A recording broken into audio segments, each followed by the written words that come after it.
Bismillahirrahmanirrahim. Assalamualaikum warahmatullahi wabarakatuh. Perkenalkan, nama saya Ridwan Akadir, NIM 22500007. Hari ini ingin mendiskusikan terkait dengan hak asasi manusia atau HAM dengan mata kuliah Pancasila dan Kewarganegaraan. Tema ini adalah hak asasi manusia. Hak asasi manusia dengan permasalahan di sini adalah merupakan hak dasar yang melekat pada setiap individu sejak lahir. Namun, dalam praktiknya masih banyak pelanggaran HAM yang terjadi. Di antaranya, pertama, diskriminasi, diskriminasi berdasarkan suku, ras, agama, gender atau status sosial. Yang kedua adalah pelanggaran hak kebebasan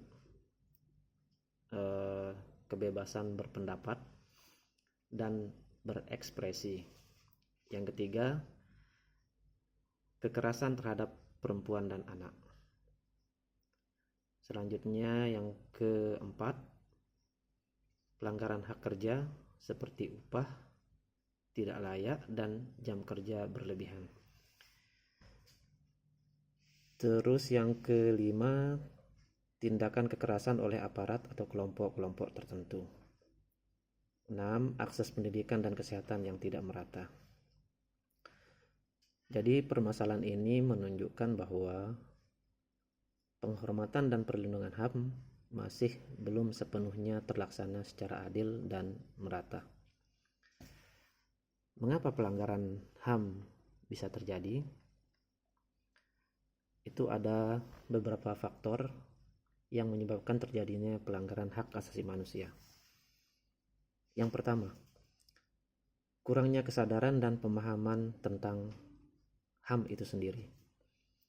Banyak masyarakat belum memahami hak dan kewajibannya sebagai warga negara.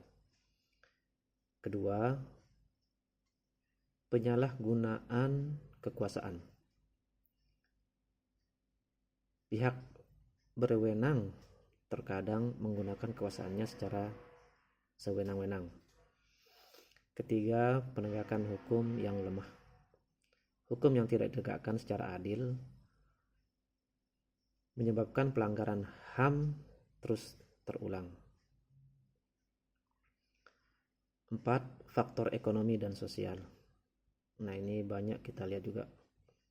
Seperti kemiskinan dan ketimpangan sosial mendorong terjadinya eksploitasi dan ketidakadilan. Selanjutnya yang kelima, budaya dan kebiasaan yang keliru.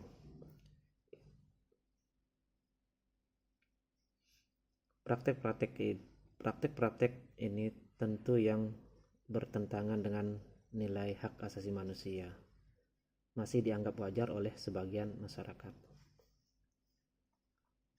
Dan bagaimana solusi untuk mengatasi permasalahan hak asasi manusia itu sendiri? Yang pertama, untuk solusi mengatasi permasalahan HAM yaitu salah satu pendidikan dan sosialisasi. Itu bisa meningkatkan pahaman masyarakat tentang HAM itu sendiri, mulai sejak dini, pendidikan formal dan non-formal.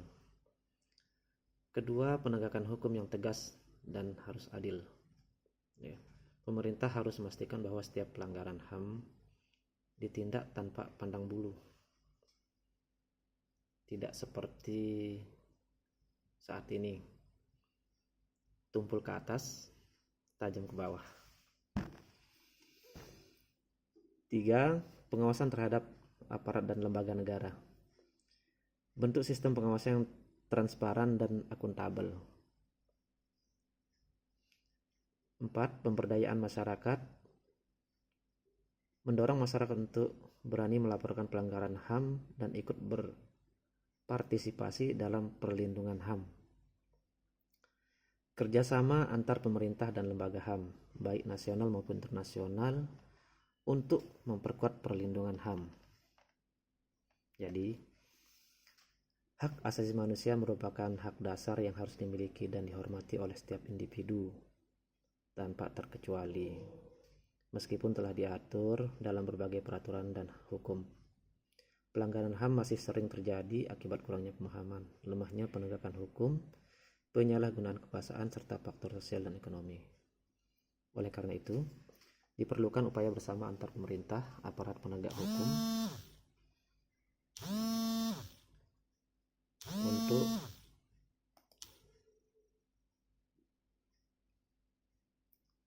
dan masyarakat untuk meningkatkan kesadaran akan pentingnya HAM, memperkuat penegakan hukum yang adil, serta menciptakan lingkungan yang paling menghormati hak dan kewajiban, serta demikian menghormati terhadap hak asasi manusia dapat terwujud demi terciptanya keadilan, kedamaian, dan kesejahteraan bagi seluruh masyarakat.